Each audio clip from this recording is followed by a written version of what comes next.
make sure.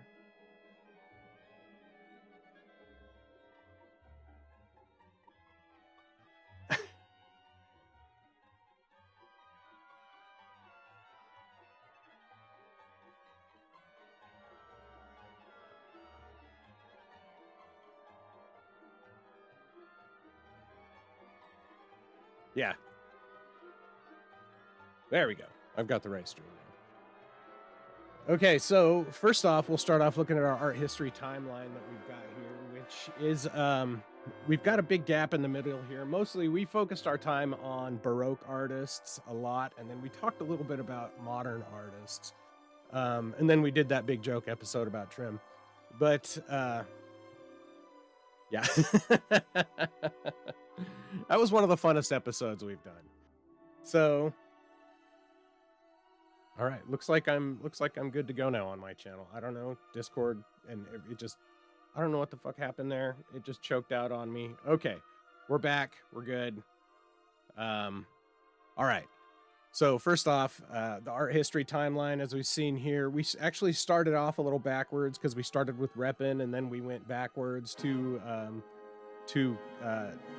more Baroque artists to talk about. Oh yeah, we went backwards, talked about Dürer and his works in the High Renaissance, and then we went to the Baroque period and talked about Caravaggio and the Gentilesches and Rubens and Rembrandt and Jordan before jumping back into modern times. But for now, we're just going to jump into, we're going to go back to basics here, and we're going to look at the very first painting from the very first episode, or one of the first paintings from the first episodes we did, and that is the painting of Ivan the Terrible and his son on November 16th, 1581. This was painted in 1885. It's oil on canvas and has a... It's currently located at the State Gallery in Moscow. And this is a really controversial painting in Russia. It's been through a lot of shit. Of course, it's an amazing work as we look at it, and as I look at it as a father, seeing the horror in Ivan's eyes. And what we're depicting here is, this is our Ivan the Fourth, after he struck his son in the head with that metal cane that's on there. He struck his son in the head and killed him. And this is Ivan cradling his son in his arms, realizing like what a horrible thing he'd done. And say this painting has had a lot of controversy. In 1913. It was attacked and slashed with a knife by a religious extremist in Russia, and then Repin himself actually assisted with the restoration then. Even before that, though, it is 100%. The detail in Ivan's eyes and the detail in the texture and all the colors and stuff, it reflects that pre-communist Russia that had the bright colors, the Tsarist Russia and stuff.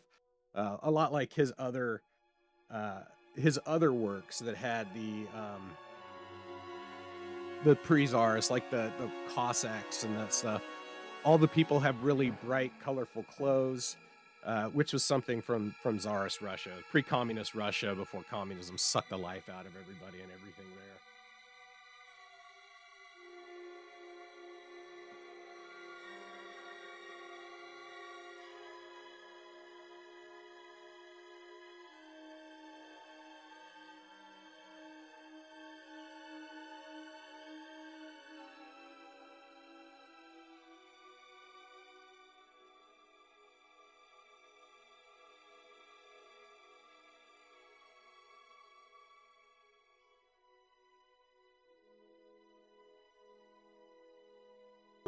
I don't know enough about it to say.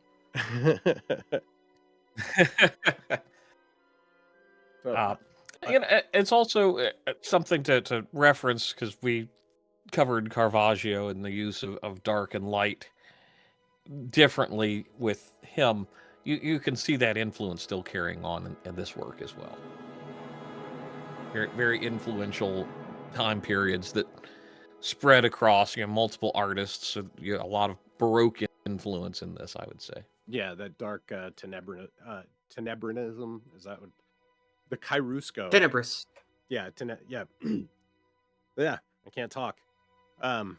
Yeah, it shows a really highlight of the contrast of the bright colors and the dark shadows, and then especially with the powerful, you know, light source beaming in on them from the beginning, just to highlight like the horror in Ivan's eyes, and then the, you know, as he and it's such a really it's such a well done realist work, because it it captures so much emotion. You know, the look in Ivan's eyes is so terrifying and so horrified after Yeah. realizing what he'd done.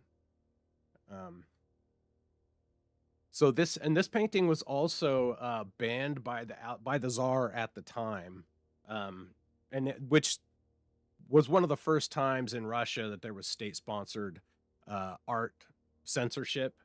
Not the last time, definitely, but one of the first times of state-sponsored art censorship in Russia.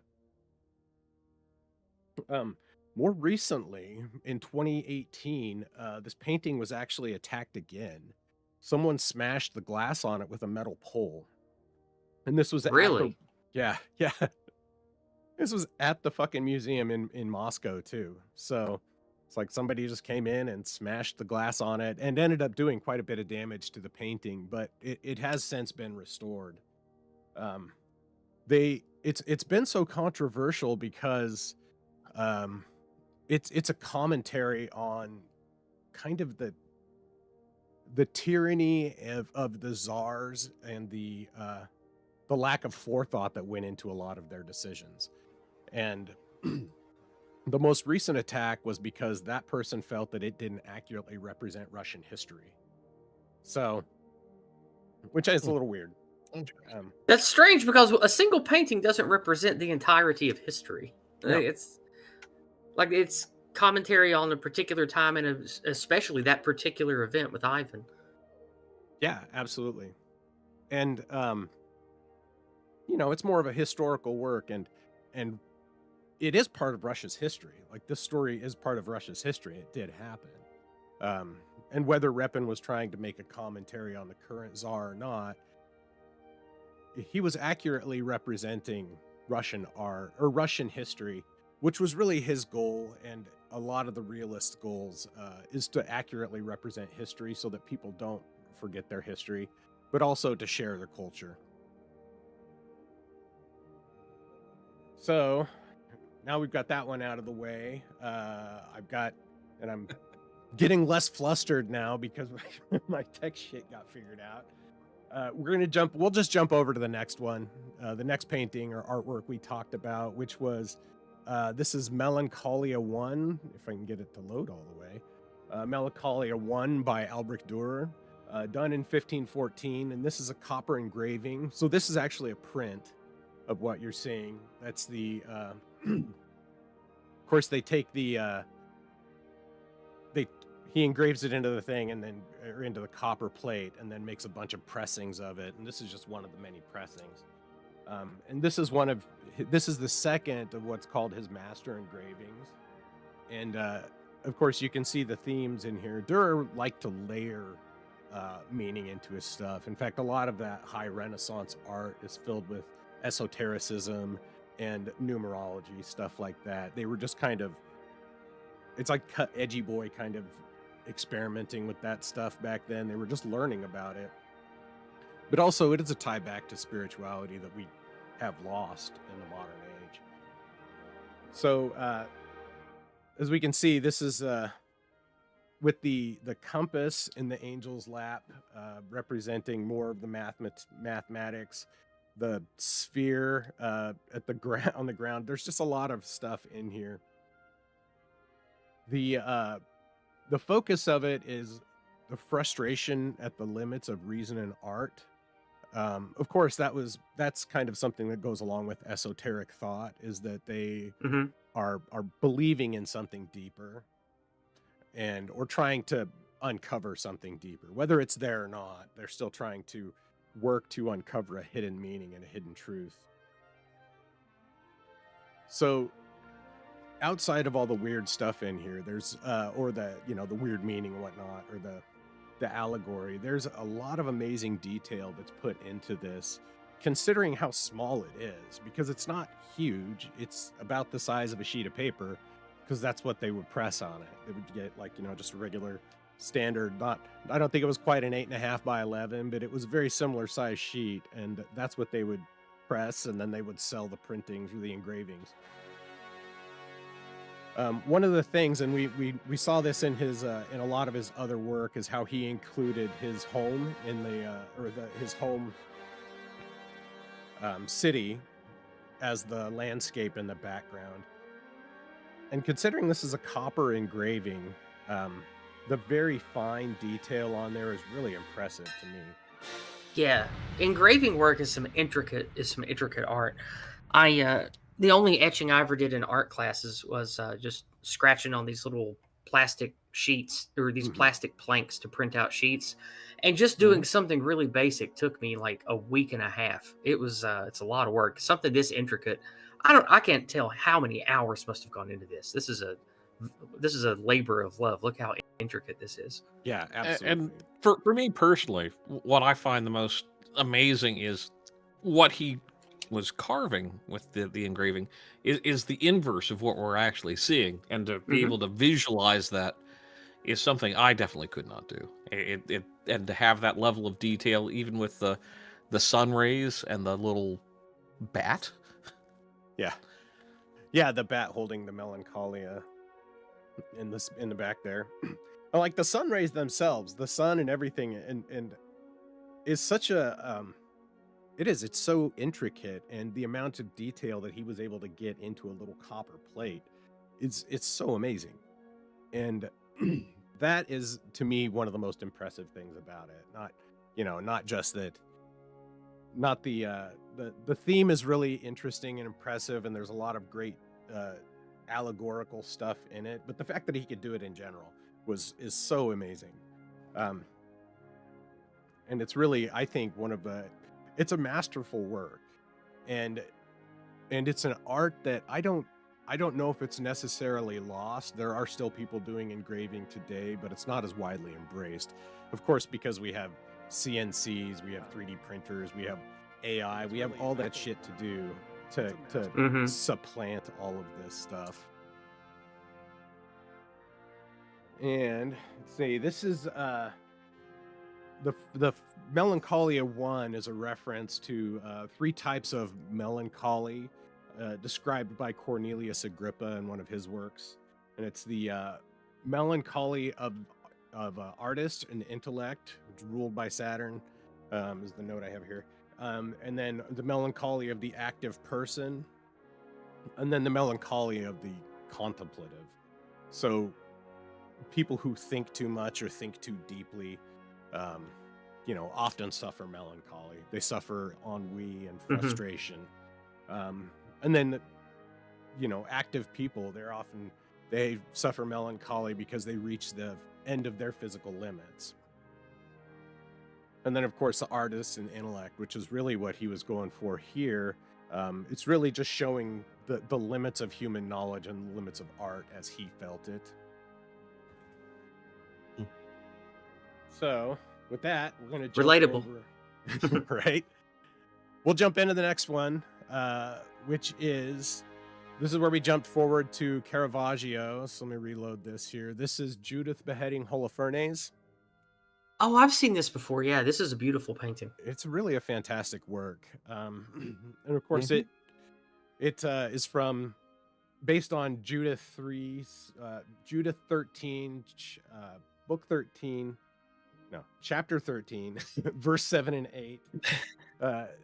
She came close to his bed, took hold of his head, and said, "Give me strength, O Lord of Israel."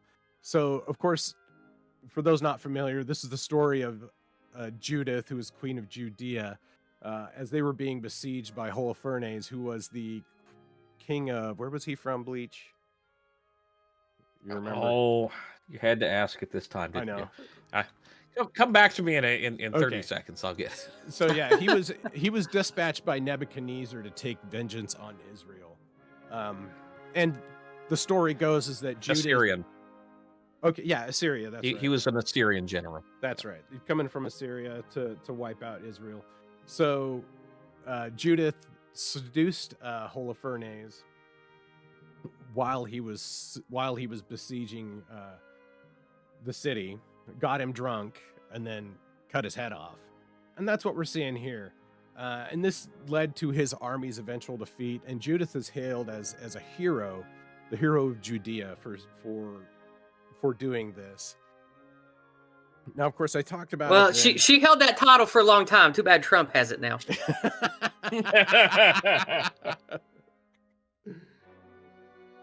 Well, and I guess kind of thematically along that, like this, to me, this is, although it's seen as a very heroic act, to me, it kind of seems a little cowardly and underhanded. And she didn't face him head on, but she did face him like in a feminine way. You know, she faced him by leveraging her power instead of trying to physically overpower him.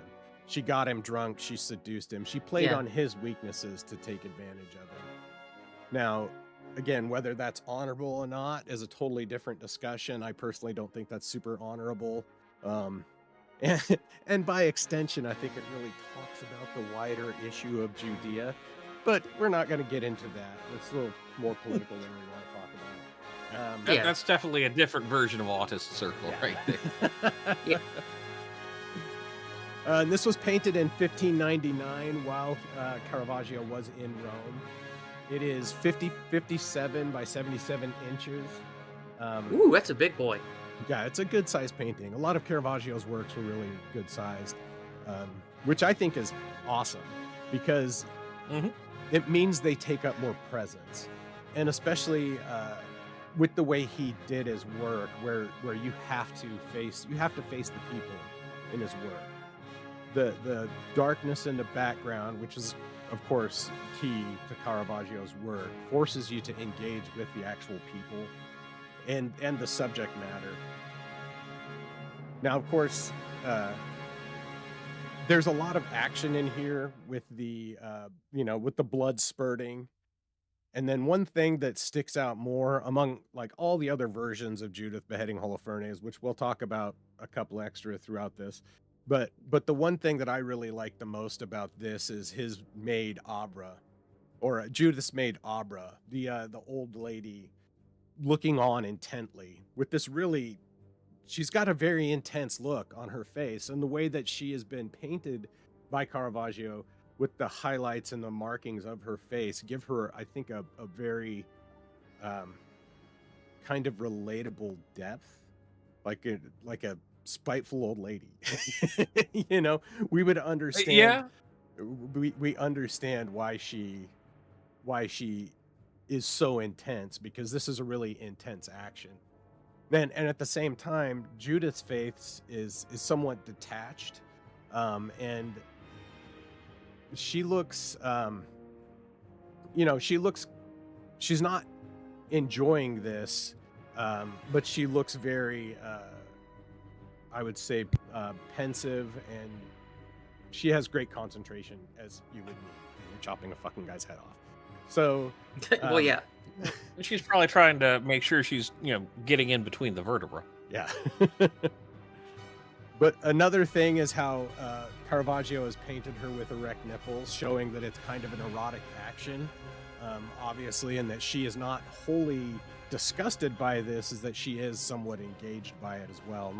So the look of detachment on her face is somewhat contrasted by the symbols of her body, the body language. And I did not pick up on the nipples. I didn't notice that. I think it's something we talked about in the first time. But yes, are you like you like? Do we know for a fact that's why? I don't know for a fact. That's kind of what stated the reason why. Oh, go ahead. Okay. No, it's just you stated that that's what Caravaggio was intending. I don't know. Of course, I've never studied the man or his artwork. Like, is that something that he said that he did? Or I don't think he ever said it. I think that's just something that scholars have come to a consensus on. Okay. He didn't talk a Interesting. lot about his work because he died pretty young. Well, he was too busy getting in duels over honor and things like that. Right. To, He was, to really sit down and write his thoughts. right. He was too busy talking shit about about I'm other not people. familiar enough with the art of that period, nor the art of Caravaggio himself, to say if it was common or not for women's nipples to be depicted in artwork when they're wearing clothes. But it just seems very strange and very on the nose to say, she was sexually aroused by this act. I don't know. Yeah, no, I mean, that caught me out of left field. I was not expecting to hear that. Well, and this supposedly happens shortly after, and we'll see in another version of this too, because this is happening like she had gone through like seducing him, and acting in a seductive and sexy way to lure him into that false sense of security so that she could cut his head off. Okay, so maybe the conjecture is to encapsulate all that went into the scene. There's a little bit of sexy put in it. I think so. I think that's a good way to put it. But also, another thing is that the cloth is really well done, but as we know, cloth wasn't necessarily Caravaggio's specialty, but it was Orazio Gentileschi's specialty.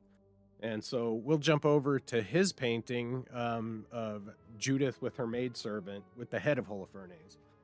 So of course this is because of this because of the time, the Baroque period, and Bleach and I had talked about it. It was the Christian propaganda or the Catholic propaganda era. The Counter-Reformation. Yeah, the Baroque art was largely counter-reformational propaganda from the church. It was meant to bring people to the Catholic Church and back to Christ, from the Protestant heathens and whatnot, but also to make it relatable and make these stories relatable for people. So this obviously it shows Judith and her maid Abra with the head of Holofernes as they're smuggling it out. Now, there's a couple of elements. The darkness is something that Gentileschi took from Caravaggio, the chiaroscuro around it, making you focus on the characters. But in contrast to Caravaggio's work, this is really, it's a lot softer. The people are, of course, a lot softer looking. Mm-hmm. There's no blood. Noticeable lack of nipples. Yeah. There's no blood, which was one of the things that people sought after Gentileschi 4. They wanted that kind of Caravaggist influence, but they wanted it to be less shocking and stark. So, and it's more like you watch the movies shown on TV from a theatrical release. I don't remember that scene not being there. Yeah. Huh. Oh, look, it's all sunshine and lollipops, and Right. now he's beheaded. He's got the made-for-TV versions of Caravaggio's work. But one of the things that I think really sticks out in this one is the cloth, and it's because Orazio Gentileschi was a fucking master of making cloth, and he spent a lot of time studying it and painting it and really bringing it to light. And so all the cloth in this I think it catches the light a lot better, and it's a lot more intricate than in the previous It is. one. That's some incredibly realistic painting of clothing, I should say. It's just the way the light hits it. Like you can see the texture. Like it's really good. It can, like you can like it feels soft. Like you can feel kind of the velvet texture of some of it, or the satin I texture. think one of the things that he really captures so beautifully is the craping on Abra's dress around the neck, and all that. It's amazingly well done, and it's very gentle and very soft. And if you've worked with any of those fabrics of that time period, that's an amazing capture in a piece of painting. And the level of detail that he's put on there with the edging on the cloth, and then of course the gold and the gold on on Judith's dress, it's really like it's a fine detail, but I think it does add a lot to the painting. And this is another big painting. This one's also, it's like 74 inches by 56 inches. Ooh, It's that's a big another, one. yeah. And it was a private commission painted in Rome during between 1608 and 1609. So not long after Caravaggio's painting of it. In fact, it seems like Caravaggio's painting of it, it really prompted a lot of other people to make paintings of that scene. Mm. Caravaggio was really he was a really important figure for, that Baroque era, and his work and his push towards the realism from the previous, even high Renaissance and Mannerist stuff. It doesn't capture human form and realism in the same way as the Baroque art does. Mm-hmm. So this also shows Orazio liked to reuse models. So let me see. So this is the woman playing violin. Young woman plays violin, also uses the same face as Abra, or as Judith. Yeah, I see. Okay, so then we'll jump over to the next one, which is another. These are two more portrayings of Judith slaying Holofernes, and these are the ones done by Artemisia Gentileschi, who is Orazio Gentileschi's daughter.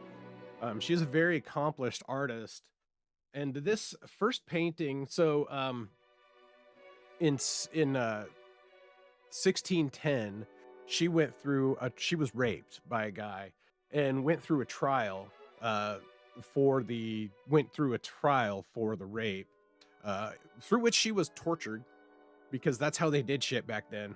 They put the thumb screws on her to guarantee, or to verify her testimony, to torture the truth out of her. Yeah, that's bizarre. it's fucking it's weird and barbaric, but it was not uncommon at the time. No, at least false accusations were significantly lower, right? I mean, I'd have to know more about the process before I reject it outright, but that sounds pretty savage. I don't know if I like that. Yeah, it's a little much. Yeah, I mean, we've evolved past it. As far as jurisprudence goes, I don't think we rely on we don't rely on torture for confessions much, at least not out in the open. Yeah.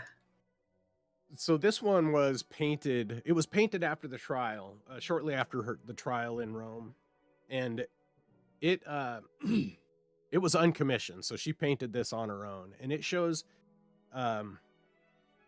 It's a lot different than of course Caravaggio's work, because it's not, the angle's different, and instead of Abra standing back holding the cloth waiting for the head, she's actually participating in it, and I think that was part of I think that is part of Artemisia's understanding and acceptance that, like, Judith couldn't just do this on her own. It would be better for help, and Abra was there, and of course she would have helped. She would have helped do this grim deed. Mm-hmm. And so this, of course, it has the dark chiaroscuro, and also it shows her father's technique as well, because the faces are softer and nicer. Of course, the blood and everything else is a lot more. It's in her wheelhouse. It's not in her father's wheelhouse. But I think the blood is really well done in this one, compared to Caravaggio's, where the blood is spurting out. I think this shows blood acting more as blood would. Yeah. I was going to comment on that the blood looks more realistic and better in this one. Yeah. And I think when we get to the 1621, it shows kind of the refinement and probably a better understanding of anatomy, as well as a little more of her father's influence as well with the clothing. Right. And the one thing that I don't like about this one is the sword, because I don't think it is done well enough. Like, it doesn't stand out well enough. It kind of looks a little weird. And like, also, where is the blade going? Like, Yeah, it's like, is it it's- just phasing through the bed? Like, it's weird. right. Yeah. So that's my It's, main. it's, Oh, go ahead. it's one of those 1999 computer PC games where it's like, hey, yeah, it's great. Yeah, it's graphics. clipping. The 2D, the sprite. She couldn't work out the sprite yet. Yeah. But so the 1620 version, of course, vastly different with the sword. Like the composition is very much the same. Of course, the cloth. This shows her advancing, or her advancing technique. And I mean, she was really young when she did the first one. This is her. I think she was like 21 or 22 when that happened.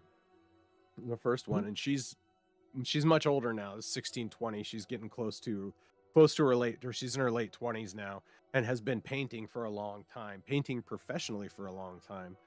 And this was actually painted under the Medici patronage because she worked for the Medicis for quite a while.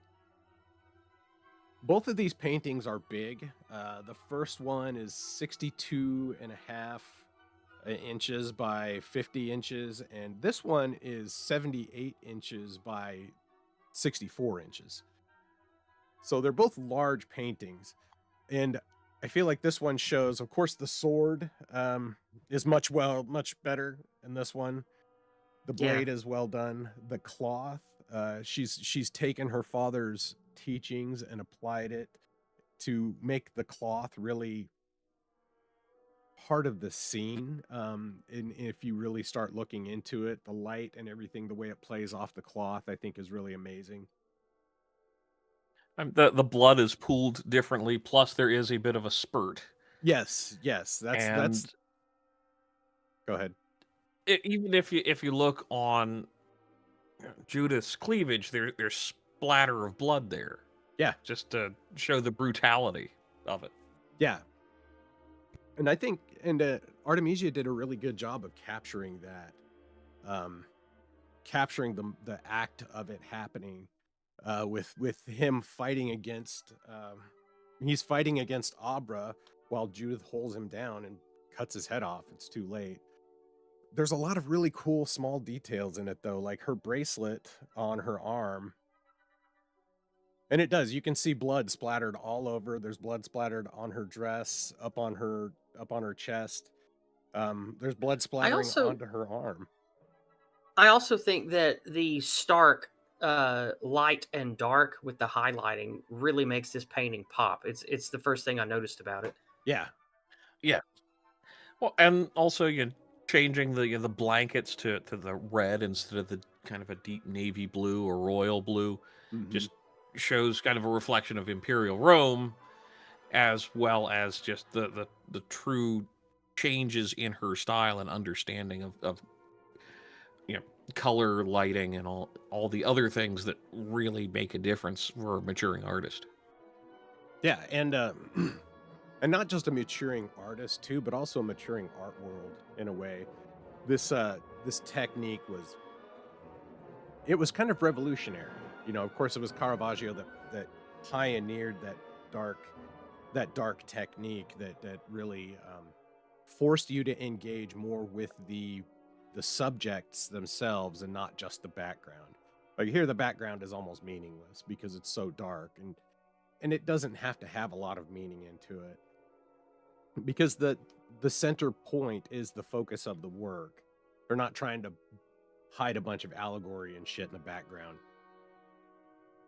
Like and we'll contrast this with the next painting, which is Bacchus and Ariadne by Titian. And this was painted in between 1520 and 1523 for the Duke of Ferrara. It's 69 and a half by 75 inches, and it shows Ariadne, who is the daughter of King Minos of Crete, who helped the hero Theseus escape the labyrinth by giving him a thread to retrace his path after slaying the Minotaur. She fled Crete with Theseus.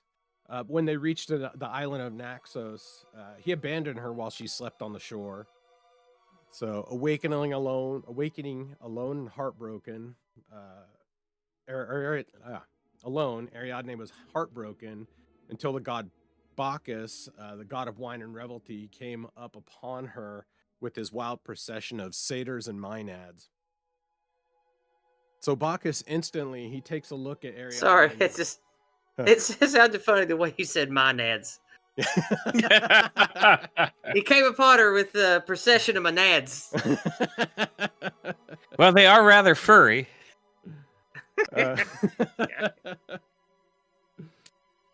But yeah, so Bacchus instantly fell in love with her, and that's what we're seeing here is Bacchus jumping from he's leaping from his chariot to embrace Ariadne.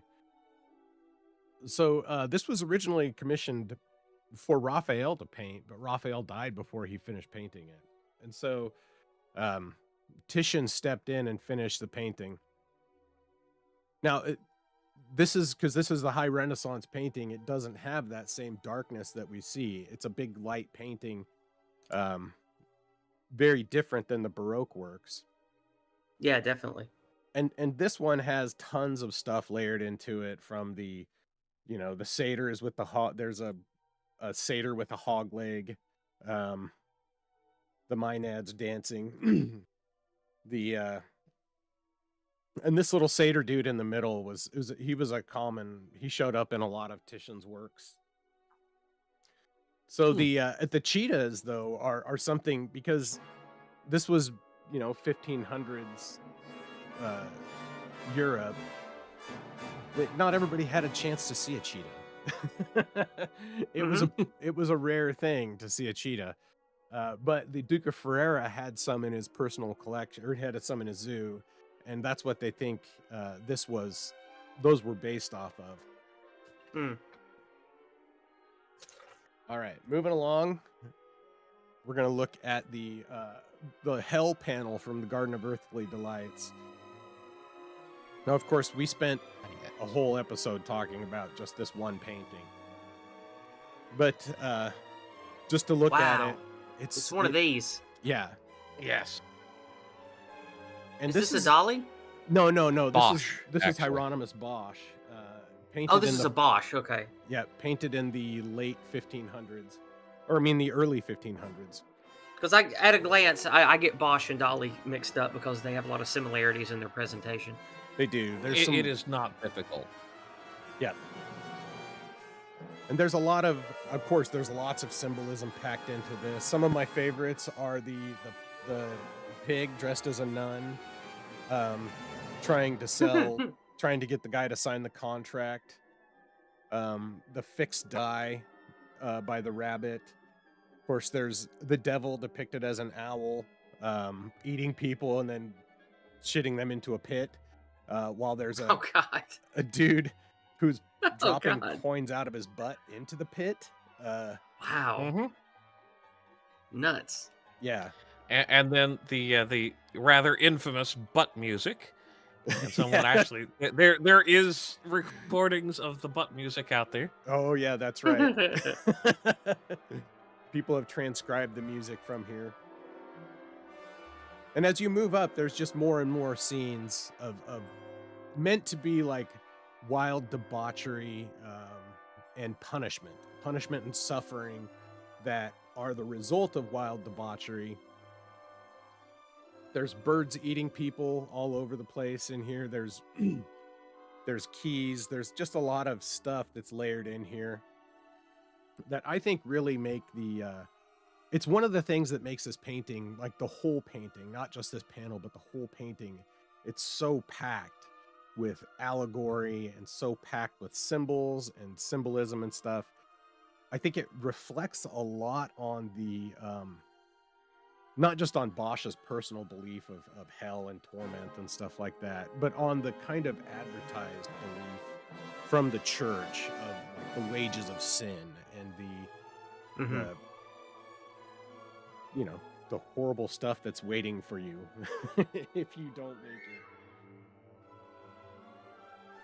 And there's tons of little things. And it's also a lot of allegories and church teachings that are showing up. You've got, you mentioned the keys, for the given to Saint Peter for binding and loosing of sins and things of that nature. Just very, very deeply symbolic to those that, especially the illiterate of that time period, could go stare at this and go, oh yeah, maybe I shouldn't go play the bagpipes because I'll end up in hell.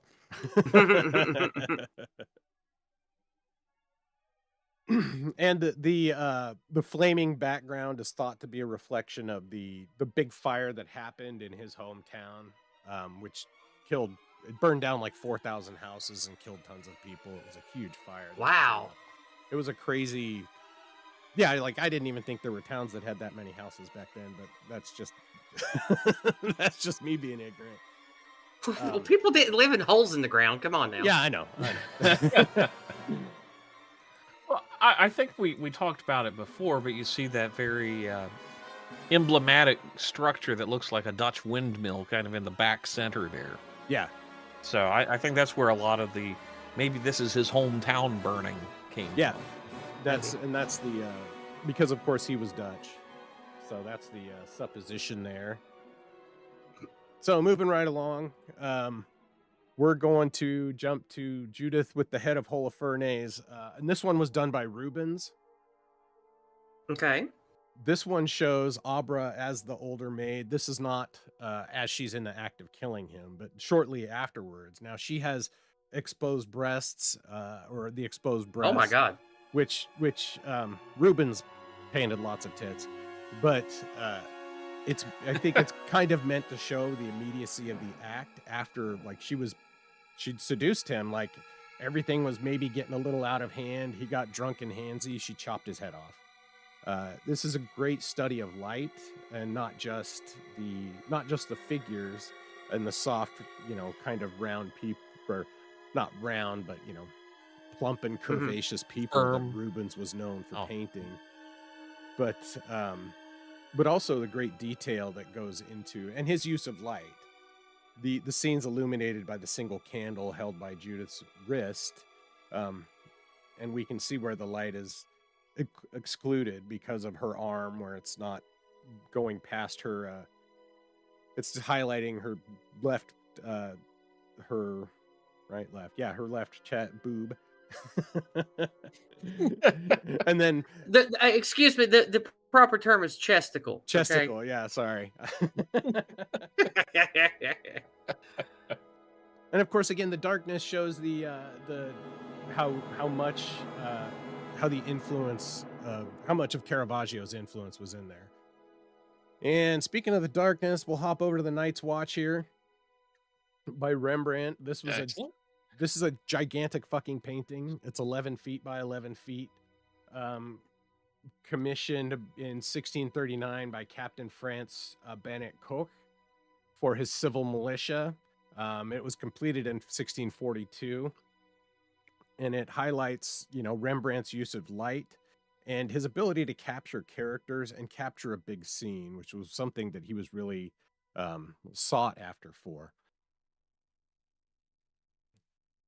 All right. I'm not going to spend, we're running low on time, so we're going to keep going. Okay, sounds good. And get that one to load. This is The King Drinks by Jacob Jordan's, and of course shows the 12th night, the Epiphany, where everything gets turned upside down. Of course, we covered it before, all the different inverted elements in here, where the doctor is drunk and puking. The carver, who's supposed to be maintaining order, is acting outrageous. The steward and the hangman are the two tags on the floor, showing the inversion of the scene, and the fact that there's no order. It's just a raucous scene of people. They're enjoying themselves, but they're acting in a kind of debauched way, which was typical, and what they looked kind of what they looked down on people for as the commoners. You know, it was like the aristocracy looking down on the commoners. Mm. The etching in the background says it's nil similibus insano quam erubis, which is nothing is more like a madman than a drunkard. And that's a quote from Cicero. That's pretty good. Yeah. Okay, now jumping I like how forward. busy this painting is. There's a whole bunch to look at. You can look at it a long time. There is. And the more you look at it, the more you see. Like the Yeah, that's what I was just noticing when I said that. Yeah, the mirror yes, shows the back of that's the what I woman's wanted head. to highlight. Yeah, go Yep. ahead. No, it's just that, and then you get the reflection in the picture and a few other places that you can really tell that not only did Jordan's go and say, okay, I'm going to include this, but he also had to figure out how to have the models so they would reflect correctly. Yeah. It's amazing work. And this was one of, this was one of Jordan's specialties was capturing daily life scenes for people. So instead of doing more religious, he did religious work, but he was also very famous for his paintings that highlighted just everyday life and activities. Mm-hmm. So jumping forward, we're jumping to something totally different. This is the Smoke Storm in the Rocky Mountains of Mount Rosalie by Albrecht. This was painted in 1866. It's oil on canvas. It is 7 that's feet. gorgeous. It is. It's huge. It's beautiful, and it has so much detail packed into it. Also, like more detail than you would think would be in a landscape. And because it's so huge, he can put things in here like there's people down at the bottom that you don't necessarily see. There's Indians chasing a deer or riding a horse chasing. I think they're chasing some. You've got the Indian village down in another part of the the lower portion by the lake. Yeah. Which was kind of one of Bierstadt's hallmarks, of course. That was one of the things from the school of work that he was from. This painting was called the Cathedral of Light by the New York Times at the time. And of course, it displays Mount Rosalie, which was a mountain that he named after his wife because he was out exploring, like we talked about. He helped chronicle the West. Especially attached to the railroads. Yeah. A lot of the exploration was attached to the railroads. And then when it wasn't attached to the railroads, it was attached to the cowboys and the ranchers and farmers. And so the next painting is When the Land Belonged to God, and this is by C.M. Russell. Painted in 1914. This is 40 by 60 oil on canvas. And it's currently at the Gilcrease Museum in Tulsa, Oklahoma. Of course, I saw this I think was on the cover of one of my history books when I was a kid growing up. And it's an idealized version of when before the buffalo hunts. And they killed off all the buffalo, which was a surprisingly short period of time. And by the time he had painted this, Thanks, Red Man. So by the time he had painted this, Montana was starting to become more not industrialized, but it was starting to become settled and more. There were more people moving in there. Of course, it was actually industrialized too, because they were bringing railroads and shit in. And Russell kind of lamented the loss while he welcomed the expansion of the West, but he lamented what we lost. And this is what this painting is about. It's When the Land Belonged to God, and it shows the giant herds of buffalo that used to roam the land. I love the beautiful rose and purple and lavender. Like, you don't see a lot of that in paintings. It's very well captured. Yeah. And it captures a very if you've ever seen a Montana sunset, he captures it beautifully. It's the big sky not Montana specifically. I haven't been, but yeah, I've been to the Great Lakes area and I've been out west a lot, and that is what a lot of the sunsets look like out there. Yeah. And really just handling like the delicate colors that do show up, because you do see in the spring these bright, just gorgeous, vivid greens that you don't see any other time of the year, but it's popping up here. It's amazing. Yep. I've actually gone back and stared at this for maybe a little too long. It's a phenomenal painting, and it really kind of is a nostalgic painting to me because it calls back to a time. Of course, I'm nostalgic for a time I've never been to, but it calls back to a time before the settlers, before all that stuff, and where Russell really felt he romanticized it a bit because that was the era he grew up in. So jumping forward, this is Frank J. Hayes. He's the only photographer we talked about this season. And this is the picture that he took of the Grand Canyon at the Yellowstone, of the Yellowstone and the falls. This was captured in 1885, and it was used. Yes, it's a large format glass plate. The image is 16 and a half by 22 inches when it's fully developed. Yeah.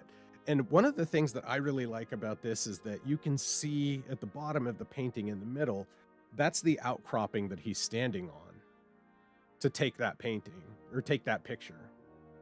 And there wasn't like there were roads or anything like that. You know, he had to haul all his shit in himself. Yeah, I was gonna say he had the mountain climb down there with a bunch of crap on his back to take that. That's cool. Yeah. Well, and the other good thing is if you go to Yellowstone to this day, they've got this as part of the areas you can go view, and it's called like Artist's Point or something of that nature. I can't remember exactly. And it's this same view, and the down tree limbs are gone, but the rest of it's very much the same. Okay. We're coming close to the we're bumping up against our time, so we'll just jump through these last ones. This was Nighthawks, done by Edward Hopper in 1942. Of course, we talked about its impact on and Hopper's impact on pop culture, especially through like his use of his layouts and how that translated into a lot of cinematography and stuff like that. And I picked this painting because I think it does a good job of capturing kind of the ennui of modern or of the post World War II life,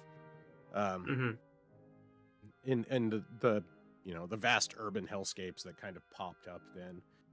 And it's very symbolic of Hopper's work. There's no door for you to get into the scene, so you're locked out of the scene. You just have to view. That was a big thing for him, was kind of that vicarious viewership. The next one, this is one we'll talk a little bit about. This is Salvador Dali's Christ of St. John of the Cross. So now most people don't realize that Dali was intensely religious as he got later in life. And this was part of one of his religious paintings, and of course this shows Christ on the cross. But Dali This might be my favorite painting you've shown yet. I really like this one. I love this painting. It's a good mix of like classical, realistic, plus like Baroque era. What's the word? Composite. Well, not composition, but Baroque era. Like the darkness. Yeah, that's. I guess I was going to say color variety, or black and color depth. And then and then of course Dali's compositional weirdness. Like it's a good combination of those things. I like it. Yeah. And this is, I mean, it's at the Glasgow Art Museum in Scotland, and it's apparently one of the most visited paintings there, which is understandable. It's a very tall painting. It's 81 inches across and almost 7 feet tall. So when you see it, it towers over you, and you really get that looming presence of Christ on the cross looming over you.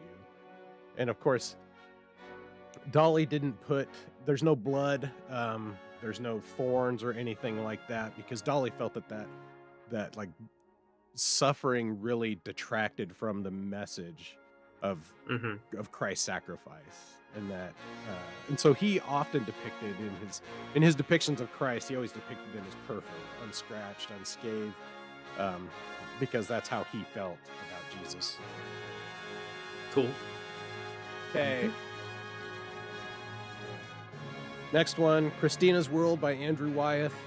This was it's egg tempera, which is a very unforgiving medium, which means that it had to be a very precisely done painting. Of course, this shows Christina Alvaro, who was a friend of Wyeth's, a woman who she didn't have the use of her legs, but she refused to use a wheelchair, and so she would drag herself around it. Defiant to the end. I like it. Yeah, absolutely. Oh yeah. Well, it's fascinating when you see one of the photographs of the old homestead that she had until she died. You see markings on the door, and it just shows her determination, and it's so well captured in this. Yeah, I don't think we've seen an action image quite this, I won't say stark, but so full of life in a way. yeah. See now, and the scene really, I think, draws you in that you're you're looking at the house with her. You're not necessarily looking at her, because there's the space in between her and the house that really becomes the primary conflict in the painting. And it shows her determination, and she loved this painting. And he painted it as a tribute to her, to show her determination and how much he admired her. All right, next one is this is from the Christmas episode. This is Christmas Homecoming by Rockwell. Well, yeah. By Norman Rockwell. It's a much different rock. Yeah. And this was, of course, a World War II soldier coming home from the war. It was painted during that time when a lot of families were being reunited after the war, and he captured, I think, the genuine range of emotions that people would feel here. Of course, the mom is so happy. Everybody's just really excited to see him.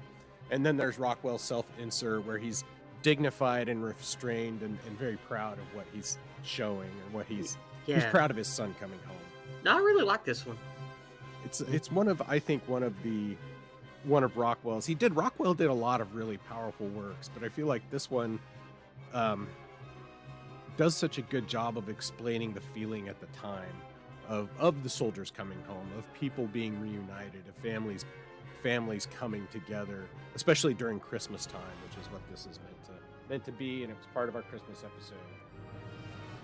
So, and I also think it's easy to overlook some of Rockwell's overlook this for other works where it's more the iconic Santa Claus and whatnot, but this actually shows more human depth than some of his other works do.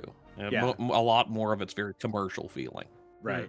And it focuses on a group of people instead of just, and most of his paintings are not, they're scenes of individuals in action, and this is a scene of togetherness. Okay, so coming up close to the end here, the next one is Frank Frazetta's Dark Kingdom. This was painted. Oh yeah, I love Frazetta art. It's so good. And this was painted was later used for the cover of Cain and the Dark Crusade, and also it was the second. It was on the cover of Molly Hatchett's second album. Of course, the Deathstalker painting was their first album cover. This painting was sold in 2019 for $6 million to a private buyer. Woo. Wow. Right? And that really signifies Frazetta's transition from just an illustrator and a comic book artist to someone who really, it made him more appreciated as a fine artist, the fine artist that he was. Although his subject matter was fantasy and stuff like that, he was an incredibly talented artist and had a great understanding of anatomy and musculature, which of course we've all seen. Definitely. And fantastic. And because of Frank Frazetta's Death Dealer, we got the awesome series of books by James Silk. Yes, absolutely. that painting. And went I love on- those novels. They're very much in the vein of Conan. They're fun novels. I'm gonna have to check them out. I haven't read them yet, but he did 5 of them, and the last one came out in 2005. So I think the first one was I haven't read that 89. one. I read the others. Okay, that's yeah, I don't. Now I'm thinking, fuck, I gotta go get those. I'm thinking of how many Audible credits do I have? Can I find it on Audible? So You might be able to, yeah. But that one, we'll jump into the last painting here, which I'm gonna to reload. Which of course was our painting for a painting of the dragon. This is the black dragon of Yiz the White from our episode about Trim. Painted in Trim's pre-contact period before emerging to humanity. And it depicts the black dragon of Yiz the prophetess. Oh, thank you. Thank you. And all it's smaller in scale than some of Trim's other works, of course, because we only have reproductions of it. We don't have the original work. It was done charcoal and on stone, and it's presumed to be held in the private collection of Yiz right now, but we don't have for certain on it. No, I didn't know you guys did you do a full episode on this, or did you just type this up as a joke? Oh no, we did a full episode on Trim. I missed this. I would have loved to have been here for that. Yeah, you got to play a part in Trim's story before he got discovered by humanity. Oh, that's so cute. I love it. Before he got to meet Richard Nixon and the Sultan of Londonistan. Oh, that's so cute. I love it. We had a lot of fun. I had fun on that stream with him when he did this. It was fun. I just got to talk about D&D for like 2.5 hours. It was a lot of fun. Yeah, I love working with Trim. He always he always produces something really cool, and that's why we chose him as the subject of our last episode of the season, because good choice. And it was fun to come up with this wild story of Trim the Troll. And how him and Richard Nixon almost nuked Canada, and how I always like the part where the Queen of Norway summoned him. He's like, well, maybe I'll go. The Queen of Norway summoned him and gave him the silver tin of herring, the most popular or the most prestigious national symbol of Norway.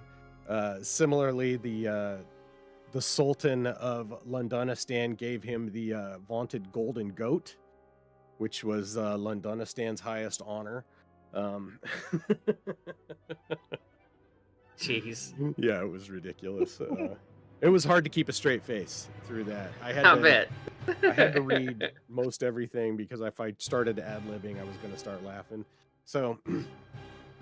Anyhow, you held it together better than I expected. You tried, you fucker.